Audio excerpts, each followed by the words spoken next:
Hello dear students, welcome to another online class. We are discussing the first chapter of plus 1 accounting. The name of chapter is Introduction to Accounting. This is our 7th class. In the last class we discussed 4 important terms in accounting. Now today we are discussing about liabilities, capital and drawing, which are commonly used in accounting. പ്രിയപ്പെട്ട കുട്ടികളെ, നിങ്ങൾക്ക് online ക്ലാസ്സിലേക്ക് സ്വാഗതം. നമ്മൾ പഠിച്ചുകൊണ്ടിരിക്കുന്നത് ഒന്നാമത്തെ ചാപ്റ്ററായ introduction to accounting ആണ്. കഴിഞ്ഞ ക്ലാസ്സിൽ 4 പ്രധാനപ്പെട്ട പദങ്ങൾ നമ്മൾ ചർച്ച ചെയ്തു. ഇന്ന് നമ്മൾ ചർച്ച ചെയ്യുന്നത് ലയബിലിറ്റീസ്, ബാധ്യതകൾ, ക്യാപിറ്റൽ, മൂലധനം, ഡ്രോയിങ്സ് ഇങ്ങനെ 3 പദങ്ങളാണ്. ഇത് വളരെ പ്രധാനപ്പെട്ടതാണ്. തുടർന്ന് വരുന്ന ക്ലാസ്സുകൾ നമ്മൾക്ക് മനസ്സിലാകണമെങ്കിൽ ഒന്നാമത്തെ ചാപ്റ്ററിലുള്ള അക്കൗണ്ടിങ്ങിലെ അടിസ്ഥാന പദങ്ങൾ നമ്മൾ അറിഞ്ഞിരിക്കേണ്ടത് അത്യാവശ്യമാണ്. ഓക്കെ, നമ്മൾക്ക് ക്ലാസ്സിലേക്ക് പോകാം. ആദ്യമായി നമ്മൾ ചർച്ച ചെയ്യുന്നത് ലയബിലിറ്റീസ് എന്ന പദത്തെക്കുറിച്ചാണ്. ലയബിലിറ്റീസ് എന്ന് പറഞ്ഞാൽ ബാധ്യതകൾ. ഒരു വ്യാപാര സ്ഥാപനത്തിൽ സർവ്വസാധാരണമായി ഉപയോഗിക്കുന്ന ഒരു പദമാണ് ബാധ്യതകൾ അല്ലെങ്കിൽ ലയബിലിറ്റീസ്. എന്താണ് യഥാർത്ഥത്തിൽ ബാധ്യത എന്നതുകൊണ്ട് നമ്മൾ അർത്ഥമാക്കുന്നത്? കടങ്ങളെയാണ് ബാധ്യതകൾ എന്ന് പറയുന്നത്. കടങ്ങൾ. ബാങ്കിൽ നിന്നും 1 ലക്ഷം രൂപ നമ്മൾ വായ്പയെടുത്തു. അത് കൊടുക്കുന്നത് വരെ നമ്മളെ സംബന്ധിച്ച് അത് ബാധ്യതയാണ്. അതുപോലെ കടമായി നമ്മുടെ വ്യാപാര സ്ഥാപനം സാധനങ്ങൾ വാങ്ങിവെച്ചു. ആ കടം വീട്ടുന്നത് വരെ അത് നമ്മളെ സംബന്ധിച്ച് ബാധ്യതയാണ്. ഇനി എന്താണ് ബാധ്യത എന്ന് നമുക്ക് നോക്കാം. Debt payable by business organization in future in the form of money or goods are called liabilities. എന്താണ് ഡെപ്റ്റ് എന്ന് പറഞ്ഞാൽ? ഡെപ്റ്റ് എന്ന് പറഞ്ഞാൽ കടങ്ങൾ.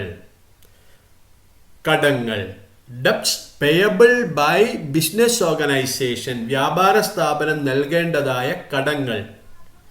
ഇൻ ഫ്യൂച്ചർ, ഭാവിയിൽ. In the form of money or goods, സാധനങ്ങളുടെ അല്ലെങ്കിൽ പണത്തിന്റെ രൂപത്തിൽ ഭാവിയിൽ വ്യാപാര സ്ഥാപനം നൽകേണ്ടതായ കടങ്ങളാണ് ബാധ്യതകൾ.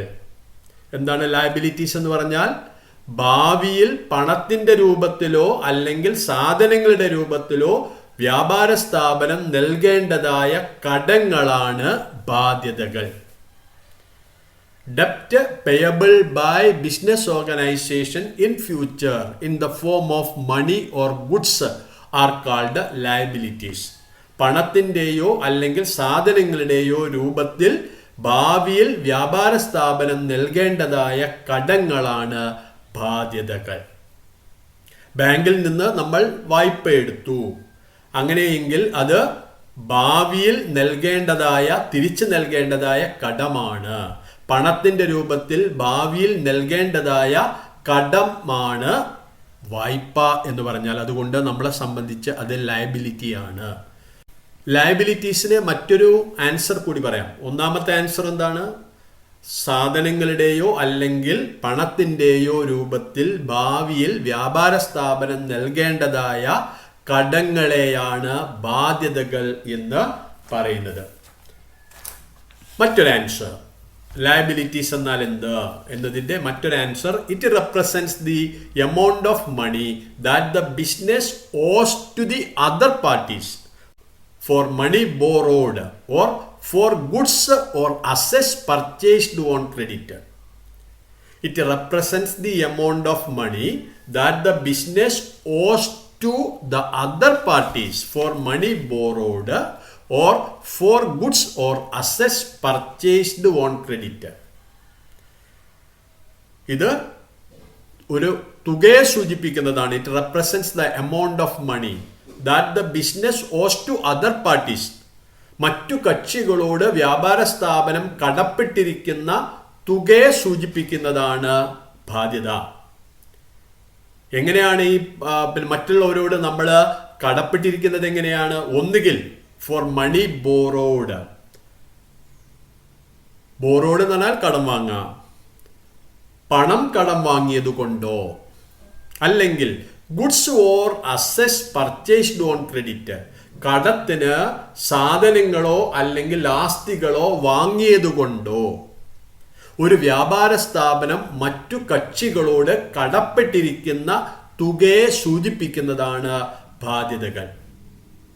എന്താണ് ബാധ്യത എന്ന് പറഞ്ഞാൽ?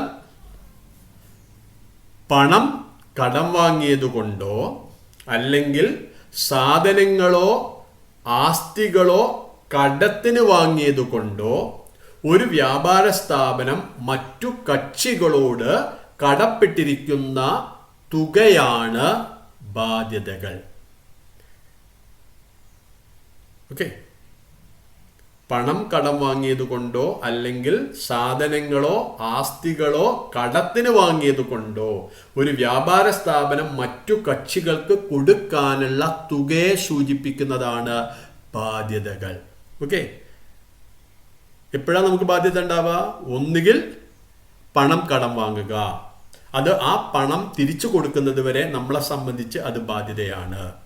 അല്ലെങ്കിൽ സാധനങ്ങൾ കടത്തിന് വാങ്ങുക, ആ വാങ്ങിയ സാധനങ്ങളുടെ തുക തിരിച്ചു കൊടുക്കുന്നത് വരെ നമ്മളെ സംബന്ധിച്ച് അത് ബാധ്യതയാണ്. അതുപോലെ തന്നെ ആസ്തികൾ കടത്തിന് വാങ്ങുക, ആ വാങ്ങിയ ആസ്തികളുടെ തുക കൊടുക്കുന്നത് വരെ നമ്മളെ സംബന്ധിച്ച് അത് ബാധ്യതയാണ്. രണ്ട് ആൻസർ ബാധ്യതയ്ക്ക് പറയാം. ഒന്ന്, പണത്തിൻ്റെയോ അല്ലെങ്കിൽ സാധനങ്ങളുടെയോ രൂപത്തിൽ ഭാവിയിൽ വ്യാപാര സ്ഥാപനം നൽകേണ്ടതായ കടങ്ങളാണ് ബാധ്യതകൾ. രണ്ട്, പണം കടം വാങ്ങിയത് കൊണ്ടോ അല്ലെങ്കിൽ സാധനങ്ങളോ ആസ്തികളോ കടത്തിന് വാങ്ങിയത് കൊണ്ടോ ഒരു വ്യാപാര സ്ഥാപനം മറ്റു കക്ഷികളോട് കടപ്പെട്ടിരിക്കുന്ന തുകയാണ് ബാധ്യതകൾ. അതിൻ്റെ അർത്ഥം പണം കടം വാങ്ങിയത് കൊണ്ടോ അല്ലെങ്കിൽ സാധനങ്ങളോ ആസ്തികളോ കടത്തിന് വാങ്ങിയത് കൊണ്ടോ ഒരു വ്യാപാര സ്ഥാപനം മറ്റു കക്ഷികൾക്ക് നൽകാനുള്ള തുകയാണ് ബാധ്യതകൾ. ബാധ്യതകളെ മറ്റൊരു പേരിൽ കൂടി നമ്മൾ വിളിക്കുന്നു. ഇതിനെ നമ്മൾ ക്രെഡിറ്റേഴ്സ് ഇക്വിറ്റി എന്നുകൂടി വിളിക്കാറുണ്ട്. ബാധ്യതകളെ ക്രെഡിറ്റേഴ്സ് ഇക്വിറ്റി എന്നുകൂടി വിളിക്കാറുണ്ട്. ഇത് വിശദമായി മൂന്നാമത്തെ ചാപ്റ്ററിൽ നമ്മൾ ചർച്ച ചെയ്യുന്നതാണ്. ഇനി ബാധ്യതകളെ അതിൻ്റെ സമയത്തിൻ്റെ, അത് തിരിച്ചു കൊടുക്കുന്നതിൻ്റെ കാലയളവിൻ്റെ അടിസ്ഥാനത്തിൽ നമുക്ക് രണ്ടായിട്ട് തരംതിരിക്കാം. എപ്പോഴാണ് ഈ ബാധ്യത തിരിച്ചു കൊടുക്കുന്നത്? ആ തിരിച്ചു കൊടുക്കുന്നതിൻ്റെ കാലയളവിൻ്റെ അടിസ്ഥാനത്തിൽ നമ്മൾക്ക് ബാധ്യതകളെ രണ്ടായിട്ട് തരംതിരിക്കാം. Liabilities can be classified in two. ബാധ്യതകളെ രണ്ടായി തരംതിരിക്കാം.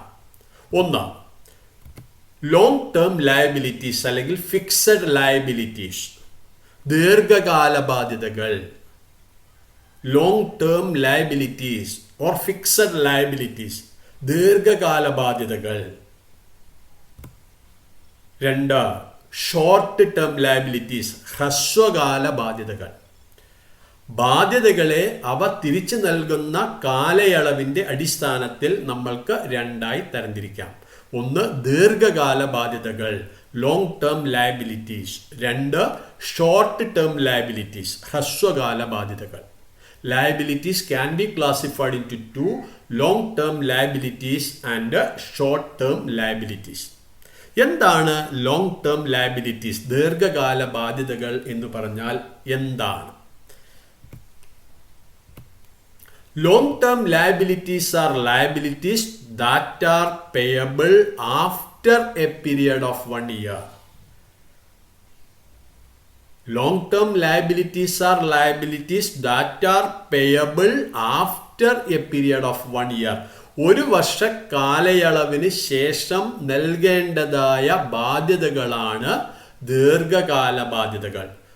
ഒരു വർഷം കഴിഞ്ഞതിന് ശേഷം കൊടുക്കേണ്ടതായ ബാധ്യതയാണോ കടങ്ങളാണോ അവയെ നമ്മൾ ലോങ് ടേം ലയബിലിറ്റീസ് എന്നാണ് പറയുന്നത്. ഒരു വർഷത്തിന് ശേഷം നൽകേണ്ടതായ ബാധ്യതകൾക്ക് പറയുന്ന പേരാണ് ലോങ് ടേം ലയബിലിറ്റീസ്. നമ്മുടെ വ്യാപാര സ്ഥാപനം ലാൻഡ് വാങ്ങുന്നതിന് വേണ്ടി 10 വർഷത്തേക്കുള്ള ഒരു വായ്പ എടുത്തു, ബാങ്കിൽ നിന്നും പണം കടം വാങ്ങി എന്നർത്ഥം. അല്ലെങ്കിൽ നമ്മുടെ വ്യാപാര സ്ഥാപനം മെഷീനറി വാങ്ങുന്നതിന് വേണ്ടി 5 വർഷത്തേക്ക് ഒരു ധനകാര്യ സ്ഥാപനത്തിൽ നിന്നും പണം കടം വാങ്ങി അല്ലെങ്കിൽ വായ്പ എടുത്തു. ഇത് രണ്ടും എന്താണ്? ലോങ് ടേം ലയബിലിറ്റീസ് ആണ്. കാരണം ആ ബാധ്യത കൊടുത്തു തീർക്കുന്നത് ഒരു വർഷത്തിന് ശേഷമാണ്. ഓക്കെ, ആ വായ്പയുടെ കാലയളവ് എന്ന് പറയുന്നത് ഒരു വർഷത്തിൽ കൂടുതലാണ്. അപ്പോൾ വായ്പയുടെ കാലയളവ് ഒരു വർഷത്തിന് ശേഷമാണെങ്കിൽ അത്തരം ബാധ്യതകളെ നമ്മൾക്ക് ലോങ് ടേം ലയബിലിറ്റീസ് എന്ന് പറയാം. എന്താണ് ലോങ് ടേം ലയബിലിറ്റീസ്? എന്താണ് ദീർഘകാല ബാധ്യതകൾ എന്ന് പറഞ്ഞാൽ ഒരു വർഷത്തിന് ശേഷം നൽകേണ്ടതായ ബാധ്യതകളാണ് ദീർഘകാല ബാധ്യതകൾ. ഇതിന്റെ എക്സാമ്പിൾ ബാങ്ക് ലോൺ, ബാങ്ക് വായ്പകൾ. 2 തരം വായ്പകൾ നൽകാറുണ്ട്. ദീർഘകാല വായ്പകളും തരാറുണ്ട്, ഹ്രസ്വകാല വായ്പകളും ബാങ്കുകൾ നൽകാറുണ്ട്. സാധാരണ ഈ ഹൗസിംഗ് ലോണുകളൊക്കെ പറയുന്നത് അത് ദീർഘകാല വായ്പകളാണ്. 5 വർഷം, 10 വർഷം, 15 വർഷം, 20 വർഷം ഇങ്ങനെ ദൈർഘ്യമേറിയ കാലയളവിലേക്കായിരിക്കും ഹൗസിംഗ് ലോണുകളൊക്കെ സാധാരണയായി ബാങ്കുകൾ നൽകുന്നത്. എന്നാൽ കാർഷിക വായ്പകളൊക്കെ നൽകാറുണ്ട്. കാർഷിക വായ്പകൾ നൽകുന്നത് ഒരു വർഷത്തിനുള്ളിൽ തിരിച്ചു നൽകണം എന്ന വ്യവസ്ഥയിലാണ്. അപ്പോൾ ഒരു വർഷ കാലയളവിന് ശേഷം നൽകേണ്ടതായ ബാധ്യതകൾക്ക് നമ്മൾ പറയുന്ന പേരാണ് ലോങ് ടേം ലയബിലിറ്റീസ്, ദീർഘകാല ബാധ്യതകൾ. ബാങ്ക് ലോൺ, ബാങ്ക് വായ്പകൾ. ഡിബഞ്ചർ, കടപ്പത്രങ്ങൾ. ഡിബഞ്ചർ എന്താണ് ഡിബഞ്ചർ എന്നുള്ളതൊക്കെ തുടർന്ന് വരുന്ന ക്ലാസ്സുകളിൽ നമ്മൾ ചർച്ച ചെയ്യുന്നതാണ്. അപ്പൊ ലോങ് ടേം ലയബിലിറ്റീസ് എന്ത് എന്നുള്ളത് നിങ്ങൾ മനസ്സിലാക്കുക. ഒരു വർഷ കാലയളവിന് ശേഷം നൽകേണ്ടതായ ബാധ്യതകളാണ് ദീർഘകാല ബാധ്യതകൾ. ഇനി എന്താണ് ഹ്രസ്വകാല ബാധ്യത? എന്തായിരിക്കും ഹ്രസ്വകാല ബാധ്യത അല്ലെങ്കിൽ current liabilities? Long term liabilities എന്താ? ഒരു വർഷത്തിന് ശേഷം നൽകേണ്ടതായ ബാധ്യതകൾ. അങ്ങനെയാണെങ്കിൽ ഷോർട്ട് ടേം ലയബിലിറ്റീസ് എന്തായിരിക്കും? ഒരു വർഷത്തിനുള്ളിൽ നൽകേണ്ടതായ ബാധ്യതകൾക്ക് പറയുന്ന പേരാണ് ഷോർട്ട് ടേം ലയബിലിറ്റീസ്, ഹ്രസ്വകാല ബാധ്യതകൾ. Liabilities that are payable within A period of 1 year. ഒരു വർഷത്തിനുള്ളിൽ നൽകേണ്ടതായ ബാധ്യതകളാണ് ഹ്രസ്വകാല ബാധ്യതകൾ. Liabilities that are payable within A period of 1 year. ഒരു വർഷ കാലയളവിനുള്ളിൽ നൽകേണ്ടതായ ബാധ്യതകളാണ് ഹ്രസ്വകാല ബാധ്യതകൾ. അപ്പോൾ ഒരു വ്യാപാര സ്ഥാപനത്തിലുള്ള കടങ്ങളെ നമ്മൾക്ക് 2ആയിട്ട് തരംതിരിക്കാം. നമ്മൾക്ക് അതിനെ ദീർഘകാല ബാധ്യതകളെന്നും ഹ്രസ്വകാല ബാധ്യതകളെന്നും ഇങ്ങനെ 2ആയിട്ട് തരംതിരിക്കാം. ഒരു വർഷത്തിന് ശേഷമാണ് ആ ഒരു ബാധ്യത തിരിച്ചടയ്ക്കേണ്ടതെങ്കിൽ, അല്ലെങ്കിൽ ഒരു വായ്പയുടെ അല്ലെങ്കിൽ ഒരു കടത്തിന്റെ കാലയളവ് ഒരു വർഷത്തിൽ കൂടുതലാണെങ്കിൽ അതിനെ നമ്മൾക്ക് ദീർഘകാല ബാധ്യത എന്ന് പറയാം. എന്നാൽ ഒരു കടത്തിന്റെ കാലയളവ് ഒരു വർഷത്തിനുള്ളിലാണെങ്കിൽ അതിനെ ഹ്രസ്വകാല ബാധ്യത എന്നും നമുക്ക് പറയാവുന്നതാണ്. ഒരു വ്യാപാര സ്ഥാപനത്തിന്റെ ദൈനംദിന പ്രവർത്തനങ്ങളിൽ നിന്നുമാണ് കറന്റ് ലയബിലിറ്റീസ് ഉണ്ടാകുന്നത്. Current liabilities arise out of normal activities of A business. ഒരു വ്യാപാര സ്ഥാപനത്തിന്റെ ദൈനംദിന പ്രവർത്തനങ്ങളിൽ നിന്നുമാണ് കറന്റ് ലയബിലിറ്റീസ് അല്ലെങ്കിൽ ഷോർട്ട് ടേം ലയബിലിറ്റീസ് ഉണ്ടാകുന്നത്. ഒരു വ്യാപാര സ്ഥാപനത്തിന്റെ ദൈനംദിന പ്രവർത്തനങ്ങളിൽ നിന്നുമാണ് ഹ്രസ്വകാല ബാധ്യതകൾ ഉണ്ടാകുന്നത്. ഏതൊക്കെയാണ് ഹ്രസ്വകാല ബാധ്യതയുടെ എക്സാമ്പിൾ? ഒന്ന് ക്രെഡിറ്റേഴ്സ്. ആരാണ് ക്രെഡിറ്റർ? നമ്മൾക്ക് പണമോ സാധനമോ ആസ്തിയോ കടമായി നൽകുന്ന ആളുകളെ പറയുന്ന പേരാണ് ക്രെഡിറ്റേഴ്സ്. ക്രെഡിറ്റേഴ്സ് നമ്മളെ സംബന്ധിച്ച് ബാധ്യതയാണ്. ബാബുവിൽ നിന്ന് നമ്മൾ സാധനം കടം വാങ്ങി. അങ്ങനെയാണെങ്കിൽ ബാബു നമ്മൾക്ക് സാധനം കടമായി നൽകിയ ആളാണ്. അതുകൊണ്ട് ബാബുവിനെ നമുക്ക് ക്രെഡിറ്റർ എന്ന് പറയാം. 1 ലക്ഷം രൂപ SBIയിൽ നിന്നും നമ്മൾ വായ്പ എടുത്തു. അങ്ങനെയാണെങ്കിൽ കടം തന്നവർ ആര്? നമ്മൾക്ക് പണം കടമായി തന്നവരാര്? ബാങ്കാണ്. അങ്ങനെയെങ്കിൽ ബാങ്കിനെ നമുക്ക് ക്രെഡിറ്റർ എന്ന് പറയാം. ഓക്കെ, നമ്മുടെ വ്യാപാര സ്ഥാപനം ഒരു മെഷീനറി രാഹുലിൽ നിന്ന് വാങ്ങി. അങ്ങനെയാണെങ്കിൽ അസറ്റ് കടമായി നൽകിയവരാര്? രാഹുൽ ആരാണ്? നമ്മളെ സംബന്ധിച്ച് ക്രെഡിറ്റർ ആണ്, പണം കൊടുക്കാനുള്ളവരാണ്. ഇപ്പൊ ബാങ്കിൽ നിന്ന് വായ്പ എടുത്താൽ ബാങ്കിന് പണം കടം വീട്ടാനുണ്ട്. സാധനങ്ങൾ ബാബുവിൽ നിന്ന് കടത്തിന് വാങ്ങിയെങ്കിൽ ബാബുവിന് പണം കടം വീട്ടാനുണ്ട്. അതുപോലെ രാഹുലിൽ നിന്ന് മെഷീനറി കടമായി വാങ്ങി. അങ്ങനെയാണെങ്കിൽ രാഹുലിന് കടം വീട്ടാനുണ്ട്. ഓക്കെ, അടുത്തത് bank overdraft. Bank OD എന്നും പറയാറുണ്ട്. Bank OD, overdraft. Bank അധികപ്പറ്റ്. എന്താണ് ഈ ഓവർ ഡ്രാഫ്റ്റ്? നിക്ഷേപത്തെക്കാൾ അധികമായി പിൻവലിക്കുന്ന തുകയാണ് ബാങ്ക് ഓവർ ഡ്രാഫ്റ്റ്. നിക്ഷേപത്തെക്കാൾ അധികമായി പിൻവലിക്കുന്ന തുകയ്ക്ക് പറയുന്ന പേരാണ് ബാങ്ക് ഓവർ ഡ്രാഫ്റ്റ്. ഓക്കെ, അപ്പോൾ ഇവിടെ ബാങ്കിൽ ഉള്ള നിക്ഷേപത്തെക്കാൾ അധികമായി പിൻവലിക്കുന്ന തുകയ്ക്ക് പറയുന്ന പേരാണ് ഓവർ ഡ്രാഫ്റ്റ്. ബാങ്കിൽ നമുക്ക് 10,000 രൂപ ഡെപ്പോസിറ്റ് ഉണ്ട്, എന്നാൽ 11,000 രൂപ നമ്മൾ പിൻവലിച്ചു. അത് എല്ലാ സാഹചര്യങ്ങളിലും അത് നടക്കില്ല, അതൊക്കെ പിന്നീട് നമ്മൾ ചർച്ച ചെയ്യും. അങ്ങനെയാണെങ്കിൽ 10,000 രൂപ ഡെപ്പോസിറ്റ് ഉണ്ട്, എന്നാൽ പിൻവലിച്ചത് 11,000. അങ്ങനെയാണെങ്കിൽ അധികമായി എത്ര രൂപ ബാങ്കിൽ നിന്ന് പിൻവലിച്ചു? 1000 രൂപ പിൻവലിച്ചു. ഈ അധികമായി പിൻവലിച്ച ഈ തുകയ്ക്ക് പറയുന്ന പേരാണ് ഓവർ ഡ്രാഫ്റ്റ്.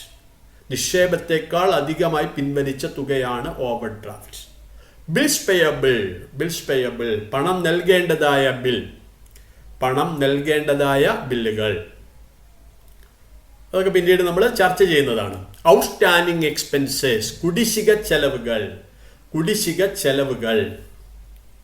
ഓക്കെ, കുടിശ്ശിക ചെലവുകൾ, outstanding expense due but not paid. നൽകാനുണ്ട് പക്ഷെ കൊടുത്തിട്ടില്ല. അങ്ങനെ നൽകാനുള്ളതും പണമായി കൊടുക്കാത്തതുമായ ചെലവുകൾക്ക് പറയുന്ന പേരാണ് ഔട്ട്സ്റ്റാൻഡിംഗ് എക്സ്പെൻസ്, കുടിശ്ശിക ചെലവുകൾ. അത് പിന്നീട് നമ്മൾ ചർച്ച ചെയ്യുന്നതാണ്. ഷോർട്ട് ടേം ലോൺ, ഹ്രസ്വകാല വായ്പകൾ. ഒരു വർഷത്തിനുള്ളിൽ തിരിച്ചു നൽകേണ്ടതായ വായ്പകൾക്ക് പറയുന്ന പേരാണ് ഷോർട്ട് ടേം ലോൺ. അങ്ങനെ നമ്മൾ ഒരു വർഷത്തിനുള്ളിൽ തിരിച്ചു നൽകേണ്ടതായ വായ്പകൾ എടുത്തിട്ടുണ്ടെങ്കിൽ അതിനെ ഷോർട്ട് ടേം ലോൺസ് എന്നാണ് പറയുക. എന്താണ് ലയബിലിറ്റീസ്? പണത്തിൻ്റെയോ അല്ലെങ്കിൽ സാധനങ്ങളുടെയോ രൂപത്തിൽ ഭാവിയിൽ വ്യാപാര സ്ഥാപനം നൽകേണ്ടതായ കടങ്ങളാണ് ബാധ്യതകൾ. അല്ലെങ്കിൽ പണം കടം വാങ്ങിയത് കൊണ്ടോ അല്ലെങ്കിൽ സാധനങ്ങളോ ആസ്തികളോ കടത്തിന് വാങ്ങിയത് കൊണ്ടോ ഒരു വ്യാപാര സ്ഥാപനം മറ്റു കക്ഷികളോട് കടപ്പെട്ടിരിക്കുന്ന തുകയാണ് ബാധ്യതകൾ. ഇതിനെ ക്രെഡിറ്റേഴ്സ് ഇക്വിറ്റി എന്നുകൂടി വിളിക്കുന്നു. ബാധ്യതകളെ കാലയളവുകളുടെ അടിസ്ഥാനത്തിൽ രണ്ടായി തരംതിരിക്കാം. ബാധ്യതകൾ തിരിച്ചു നൽകുന്നതിൻ്റെ കാലയളവിൻ്റെ അടിസ്ഥാനത്തിൽ രണ്ടായി തരംതിരിക്കാം. ഒന്ന്, ലോങ് ടേം ലയബിലിറ്റീസ്, ദീർഘകാല ബാധ്യതകൾ അല്ലെങ്കിൽ ഫിക്സഡ് ലയബിലിറ്റീസ്. രണ്ട്, ഷോർട്ട് ടേം ലയബിലിറ്റീസ്, ഹ്രസ്വകാല ബാധ്യതകൾ അല്ലെങ്കിൽ കറന്റ് ലയബിലിറ്റീസ്. എന്താണ് ദീർഘകാല ബാധ്യതകൾ? ഒരു വർഷ കാലയളവിന് ശേഷം നൽകേണ്ടതായ ബാധ്യതകളാണ് അല്ലെങ്കിൽ കടങ്ങളാണ് ദീർഘകാല ബാധ്യതകൾ. ഒരു വർഷത്തിന് ശേഷം നൽകേണ്ടതായ കടങ്ങൾക്ക് പറയുന്ന പേരാണ് ദീർഘകാല ബാധ്യതകൾ. ബാങ്ക് ലോൺ, ഡിബഞ്ചർ എന്നിവ അതിൻ്റെ എക്സാമ്പിളാണ്. എന്താണ് ഹ്രസ്വകാല ബാധ്യതകൾ? Liabilities that are payable within A period of 1 year. ഒരു വർഷ കാലയളവിനുള്ളിൽ നൽകേണ്ടതായ ബാധ്യതകൾ, ഒരു വർഷ കാലയളവിനുള്ളിൽ നൽകേണ്ടതായ കടങ്ങളാണ് ഹ്രസ്വകാല ബാധ്യതകൾ. ഇവ ഉണ്ടാകുന്നത് ഒരു വ്യാപാര സ്ഥാപനത്തിൻ്റെ ദൈനംദിന പ്രവർത്തനങ്ങളിൽ നിന്നുമാണ് ഈ കറന്റ് ലയബിലിറ്റീസ് ഉണ്ടാകുന്നത് അല്ലെങ്കിൽ ഷോർട്ട് ടേം ലയബിലിറ്റീസ് ഉണ്ടാകുന്നത്. അതിൻ്റെ എക്സാമ്പിൾ ക്രെഡിറ്റേഴ്സ്. നമ്മൾ പണം കൊടുക്കാനുള്ള ആളുകളെ പറയുന്ന പേരാണ് ക്രെഡിറ്റേഴ്സ്. ബാങ്ക് ഓവർ ഡ്രാഫ്റ്റ്, നിക്ഷേപത്തേക്കാൾ അധികമായി പിൻവലിച്ച തുക. ബാങ്ക് OD എന്ന് പറയാറുണ്ട്. ബാങ്ക് ഓവർ ഡ്രാഫ്റ്റ്, ബാങ്ക് അധികപ്പറ്റ് എന്ന പേരിലൊക്കെ ഇത് അറിയപ്പെടാറുണ്ട്. ബിൽസ് പേയബിൾ, പണം നൽകേണ്ടതായ ബിൽ. ഔട്ട്സ്റ്റാൻഡിംഗ് എക്സ്പെൻസ്, കുടിശ്ശിക ചെലവുകൾ. ഹ്രസ്വകാല വായ്പകൾ, ഷോർട്ട് ടേം ലോൺസ് എക്സെട്ര, ഇവയെല്ലാം തന്നെ ഷോർട്ട് ടേം ലയബിലിറ്റീസിൻ്റെ എക്സാമ്പിളാണ്. ഇനി അടുത്തത് ക്യാപിറ്റൽ. ക്യാപിറ്റൽ എന്നതിൻ്റെ അർത്ഥം മൂലധനം. മൂലധനം, ക്യാപിറ്റൽ. നമ്മളൊരു വ്യാപാര സ്ഥാപനം ആരംഭിക്കുന്നു എങ്കിൽ നമ്മൾ ആദ്യം വ്യാപാര സ്ഥാപനത്തിൽ പണം ഇൻവെസ്റ്റ് ചെയ്യും. അല്ലെങ്കിൽ ചിലപ്പോൾ നമ്മുടെ ആസ്തികൾ വ്യാപാര സ്ഥാപനത്തിലേക്ക് കൊണ്ടുവരും, അല്ലെങ്കിൽ സാധനങ്ങൾ കൊണ്ടുവരും. യഥാർത്ഥത്തിൽ ക്യാപിറ്റൽ എന്ന് പറഞ്ഞാൽ ഉടമസ്ഥനുമായി ബന്ധപ്പെട്ട ഒരു പദമാണിത്. ക്യാപിറ്റൽ ഉടമസ്ഥൻ സ്ഥാപനത്തിൽ നിക്ഷേപിക്കുന്ന തുകയെ അല്ലെങ്കിൽ സാധനങ്ങളെ അല്ലെങ്കിൽ ആസ്തികൾക്ക് പറയുന്ന പേരാണ് ക്യാപിറ്റൽ. തൻ്റെ സ്ഥാപനത്തിൽ, താൻ ആരംഭിക്കുന്ന സ്ഥാപനത്തിൽ ഉടമസ്ഥൻ ഇൻവെസ്റ്റ് ചെയ്ത, നിക്ഷേപിച്ച തുകയ്ക്ക് പറയുന്ന പേരാണ് ക്യാപിറ്റൽ.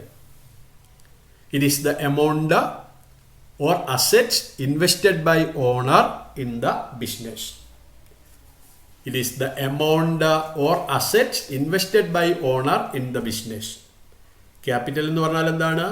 ബിസിനസ്സിൽ ഉടമസ്ഥൻ നിക്ഷേപിച്ച തുക അല്ലെങ്കിൽ ആസ്തികളാണ് ക്യാപിറ്റൽ. സ്ഥാപനത്തിൽ ഉടമസ്ഥൻ നിക്ഷേപിച്ച തുകയോ അല്ലെങ്കിൽ ആസ്തിയോ ആണ് ക്യാപിറ്റൽ. വ്യാപാര സ്ഥാപനത്തിൽ ഉടമസ്ഥൻ നിക്ഷേപിച്ച തുകയെ അല്ലെങ്കിൽ ആസ്തികളെ പറയുന്ന പേരാണ് ക്യാപിറ്റൽ. ഇതിനെ മറ്റു ചില പേരുകളിൽ കൂടി അറിയപ്പെടാറുണ്ട്. ക്യാപിറ്റലിനെ മറ്റു പേരുകളിൽ കൂടി അറിയപ്പെടുന്നു. It is also called net assets, net worth, owner's equity. Net assets, net worth, owner's equity എന്നീ പേരുകളിൽ കൂടി ക്യാപിറ്റൽ അറിയപ്പെടുന്നു. Okay, net asset, net worth, owner's equity എന്ന പേരിൽ കൂടി ഇത് അറിയപ്പെടുന്നു. എന്താണ് ക്യാപിറ്റൽ? വ്യാപാര സ്ഥാപനത്തിൽ ഉടമസ്ഥൻ നിക്ഷേപിച്ച തുക അല്ലെങ്കിൽ ആസ്തിയാണ് ക്യാപിറ്റൽ. ഇതിനെ net asset, net worth, owner's equity എന്ന പേരിൽ കൂടി അറിയപ്പെടുന്നു. Capital represents the owner's claim on the total assets of the firm. It represents the owner's claim on the total assets of the firm. ഒരു സ്ഥാപനത്തിന്റെ മൊത്തം ആസ്തികളിന്മേലുള്ള ഉടമസ്ഥന്റെ അവകാശത്തെ ഇത് സൂചിപ്പിക്കുന്നു. ഒരു വ്യാപാര സ്ഥാപനത്തിന്റെ മൊത്തം ആസ്തികളിന്മേലുള്ള ഉടമസ്ഥന്റെ അവകാശത്തെയാണ് ഇത് പ്രതിനിധീകരിക്കുന്നത് അല്ലെങ്കിൽ സൂചിപ്പിക്കുന്നത്. 1,00,000 രൂപയോടുകൂടി നമ്മൾ സ്ഥാപനം ആരംഭിച്ചു. അങ്ങനെയാണെങ്കിൽ സ്ഥാപനത്തിന്റെ മൊത്തം ആസ്തികളിൽ 1,00,000 രൂപയുടെ ആസ്തികളിന്മേൽ ഉടമസ്ഥന് അവകാശമുണ്ട് എന്നാണ് അർത്ഥം. ഒരു വ്യാപാര സ്ഥാപനത്തിന്റെ മൊത്തം ആസ്തികളിന്മേൽ ഉടമസ്ഥന്റെ അവകാശത്തെ സൂചിപ്പിക്കുന്നതാണ് ക്യാപിറ്റൽ. ഒരു സ്ഥാപനത്തിന്റെ മൊത്തം ആസ്തികളിന്മേലുള്ള ഉടമസ്ഥന്റെ അവകാശത്തെയാണ് ക്യാപിറ്റൽ സൂചിപ്പിക്കുന്നത്. ഇനി എങ്ങനെയൊക്കെ വ്യാപാര സ്ഥാപനത്തിൽ ക്യാപിറ്റൽ കൊണ്ടുവരാം? Capital may be brought in the form of cash, goods or asset. ഒരു വ്യാപാര സ്ഥാപനത്തിൽ ഉടമസ്ഥന് ക്യാപിറ്റൽ ഇൻവെസ്റ്റ് ചെയ്യാൻ കഴിയുന്നത് 3 രൂപത്തിലാണ്. ഒന്നുകിൽ അദ്ദേഹം പണം കൊണ്ടുവരാം. Started business with cash ₹1 lakh, 1,00,000 രൂപയോടുകൂടി സ്ഥാപനം ആരംഭിച്ചു. അങ്ങനെയാണെങ്കിൽ ബിസിനസ്സിലേക്ക് കൊണ്ടുവരുന്നത് ക്യാഷാണ്. അതേസമയം സ്റ്റാർട്ടഡ് ബിസിനസ് വിത്ത് ഗുഡ്സ്, സാധനങ്ങളോടുകൂടി സ്ഥാപനം ആരംഭിച്ചു. ₹50,000, 50,000 രൂപയുടെ സാധനങ്ങളോടുകൂടി സ്ഥാപനം ആരംഭിച്ചു. അങ്ങനെയാണെങ്കിൽ ബിസിനസ്സിലേക്ക് ഉടമസ്ഥൻ കൊണ്ടുവരുന്നത് ഗുഡ്സ് ആണ്. അല്ലെങ്കിൽ സ്റ്റാർട്ടഡ് ബിസിനസ് വിത്ത് മെഷീനറി, മെഷീനറിയോടുകൂടി സ്ഥാപനം ആരംഭിച്ചു. അങ്ങനെയാണെങ്കിൽ സ്ഥാപനത്തിലേക്ക് കൊണ്ടുവരുന്നത്, ക്യാപിറ്റലായിട്ട് കൊണ്ടുവരുന്നത് മെഷീനറിയാണ്. വ്യാപാര സ്ഥാപനത്തിൽ ഉടമസ്ഥൻ ഇൻവെസ്റ്റ് ചെയ്യുന്നത് ഒന്നുകിൽ പണത്തിന്റെ രൂപത്തിലാവാം, അല്ലെങ്കിൽ സാധനങ്ങളുടെ രൂപത്തിലാവാം, അല്ലെങ്കിൽ ആസ്തികളുടെ രൂപത്തിലാവാം. എന്താണ് ക്യാപിറ്റൽ? വ്യാപാര സ്ഥാപനത്തിൽ ഉടമസ്ഥൻ നിക്ഷേപിച്ച തുക അല്ലെങ്കിൽ ആസ്തിയാണ് ക്യാപിറ്റൽ. ഇതിനെ owner's equity, net asset, net worth എന്നീ പേരുകളിൽ കൂടി അറിയപ്പെടുന്നു. ഒരു വ്യാപാര സ്ഥാപനത്തിന്റെ മൊത്തം ആസ്തികളിന്മേലുള്ള ഉടമസ്ഥന്റെ അവകാശത്തെയാണ് ഇത് സൂചിപ്പിക്കുന്നത്. പണത്തിന്റെയോ സാധനങ്ങളുടെയോ അല്ലെങ്കിൽ ആസ്തികളുടെയോ രൂപത്തിൽ മൂലധനം കൊണ്ടുവരാം. ഇനി ഈ ക്യാപിറ്റലിനെ നമുക്ക് രണ്ടായി തരംതിരിക്കാം. Capital can be classified into two. ഉടമസ്ഥൻ ബിസിനസ്സിലേക്ക് കൊണ്ടുവരുന്ന ഈ മൂലധനത്തെ നമ്മൾക്ക് രണ്ടായിട്ട് തരംതിരിക്കാം. ഒന്ന് fixed capital and working capital. ഒന്നാമത്തത് ഫിക്സഡ് ക്യാപിറ്റൽ, രണ്ട് വർക്കിംഗ് ക്യാപിറ്റൽ. സ്ഥിര മൂലധനമെന്നും പ്രവർത്തന മൂലധനമെന്നും രണ്ടായി ക്യാപിറ്റലിനെ തരംതിരിക്കാം. സ്ഥിര മൂലധനമെന്നും പ്രവർത്തന മൂലധനമെന്നും ഇങ്ങനെ രണ്ടായി ക്യാപിറ്റലിനെ തരംതിരിക്കാം. എന്താണ് ഫിക്സഡ് ക്യാപിറ്റൽ? ഫിക്സഡ് ക്യാപിറ്റൽ എന്ന് പറഞ്ഞാൽ എന്താണ്? It is the part of capital needed to purchase fixed assets like machineries, furniture, building etcetera. Fixed capital is the part of capital needed to purchase fixed assets like machineries, furniture, building, etc. Machineries, furniture, building മുതലായവ പോലുള്ള സ്ഥിര ആസ്തികൾ വാങ്ങാൻ ആവശ്യമുള്ള മൂലധനത്തിന്റെ ഭാഗമാണ് fixed capital. Fixed അസറ്റുകൾ വാങ്ങാൻ ആവശ്യമുള്ള മൂലധനത്തിന്റെ ഭാഗത്തെയാണ് fixed capital എന്ന് പറയുന്നത്. ഓക്കെ, കാരണം ഒരു വ്യാപാര സ്ഥാപനം തുടങ്ങണമെങ്കിൽ സ്ഥിര ആസ്തികൾ അത്യാവശ്യമാണ്. ചിലപ്പോൾ ലാൻഡ് വേണ്ടി വരും, ചിലപ്പോൾ ബിൽഡിംഗ് വേണ്ടി വരും, ചിലപ്പോൾ മെഷീനറികൾ വേണ്ടി വരും, ഫർണിച്ചറുകൾ വേണ്ടി വരും, കമ്പ്യൂട്ടർ വേണ്ടി വരും, വെഹിക്കിൾ വേണ്ടി വരും. ഇത്തരത്തിലുള്ള സ്ഥിര ആസ്തികൾ വാങ്ങാൻ ആവശ്യമുള്ള മൂലധനത്തിന്റെ ഭാഗത്തെയാണ് നമ്മൾ ഫിക്സഡ് ക്യാപിറ്റൽ എന്ന് പറയുന്നത്. എന്താണ് fixed capital? Machineries, furniture, building മുതലായവ പോലുള്ള സ്ഥിര ആസ്തികൾ വാങ്ങാൻ ആവശ്യമുള്ള മൂലധനത്തിന്റെ ഭാഗമാണ് സ്ഥിര മൂലധനം. എന്തായിരിക്കും വർക്കിംഗ് ക്യാപിറ്റൽ? എന്തായിരിക്കും? It is the part of capital needed for day to day operations of an organisation. Working capital is the part of capital needed for the day-to-day operations of the organisation. ഒരു വ്യാപാര സ്ഥാപനത്തിന്റെ അല്ലെങ്കിൽ ഒരു സ്ഥാപനത്തിന്റെ ദൈനംദിന പ്രവർത്തനങ്ങൾക്ക് ആവശ്യമുള്ള മൂലധനത്തിന്റെ ഭാഗമാണ് പ്രവർത്തന മൂലധനം. ഒരു വ്യാപാര സ്ഥാപനത്തിന്റെ ദൈനംദിന പ്രവർത്തനങ്ങൾക്ക് ആവശ്യമുള്ള മൂലധനത്തിന്റെ ഭാഗത്തെയാണ് പ്രവർത്തന മൂലധനം എന്ന് പറയുന്നത്. ഒന്ന് സ്ഥിര ആസ്തികൾ വാങ്ങാൻ ആവശ്യമുള്ള മൂലധനത്തിന്റെ ഭാഗത്തെയാണ് നമ്മൾ ഫിക്സഡ് ക്യാപിറ്റൽ എന്ന് പറയുന്നത്. എന്നാൽ വ്യാപാര സ്ഥാപനത്തിന്റെ അല്ലെങ്കിൽ ഒരു സ്ഥാപനത്തിന്റെ ദൈനംദിന പ്രവർത്തനങ്ങൾക്ക് ആവശ്യമുള്ള മൂലധനത്തിന്റെ ഭാഗത്തെയാണ് നമ്മൾ വർക്കിംഗ് ക്യാപിറ്റൽ എന്ന് പറയുന്നത്. ദിവസേന നടന്നു കൊണ്ടുപോകാൻ ആവശ്യമുള്ള പണത്തെയാണ് നമ്മൾ വർക്കിംഗ് ക്യാപിറ്റൽ എന്ന് പറയുന്നത്. ഓക്കെ, ദൈനംദിന പ്രവർത്തനത്തിന് ആവശ്യമുള്ള മൂലധനത്തിന്റെ ഭാഗത്തെയാണ് വർക്കിംഗ് ക്യാപിറ്റൽ എന്ന് പറയുന്നത്. Next, drawings. എന്താണ് ഡ്രോയിങ്സ്? മലയാളത്തിലെ ഇതിന് പറയാ തൻപറ്റ് എന്നൊക്കെയാണ്. തൻപറ്റ് ഇതും ഉടമസ്ഥനുമായി ബന്ധപ്പെട്ട ഒരു ടേമാണ്. ഉടമസ്ഥനുമായി ബന്ധപ്പെട്ട രണ്ട് പദങ്ങളാണുള്ളത്. ഒന്ന് ക്യാപിറ്റൽ. ഒരു വ്യാപാര സ്ഥാപനത്തിൽ ഉടമസ്ഥൻ നിക്ഷേപിച്ച തുകയ്ക്ക് പറയുന്ന പേരാണ് ക്യാപിറ്റൽ. ഇതിന് നേരെ എതിരായിട്ട് വരുന്നതാണ് ഡ്രോയിങ്സ്. ഡ്രോയിങ്സ് എന്താണ് ഡ്രോയിങ്സ്? ആദ്യത്തെ ക്യാപിറ്റൽ എന്താണ്? ക്യാപിറ്റൽ എന്ന് പറഞ്ഞാൽ നിക്ഷേപിക്കലാണ്. അങ്ങനെയാണെങ്കിൽ ഡ്രോയിങ്സ് എന്ന് പറഞ്ഞാൽ എന്താണ്? പിൻവലിക്കലാണ്. പിൻവലിക്കലാണ്. Withdrawal of money or goods by the owner from his business for his personal purpose is called drawings. Withdrawal, pinvalikal. Withdrawal of money or goods by the proprietor from his business. തൻ്റെ ബിസിനസ്സിൽ നിന്നും ഉടമസ്ഥൻ തൻ്റെ ബിസിനസ്സിൽ നിന്നും സാധനങ്ങളോ അല്ലെങ്കിൽ പണമോ പിൻവലിക്കുന്നതിനെ എന്തിനു വേണ്ടി? Four his personal purpose.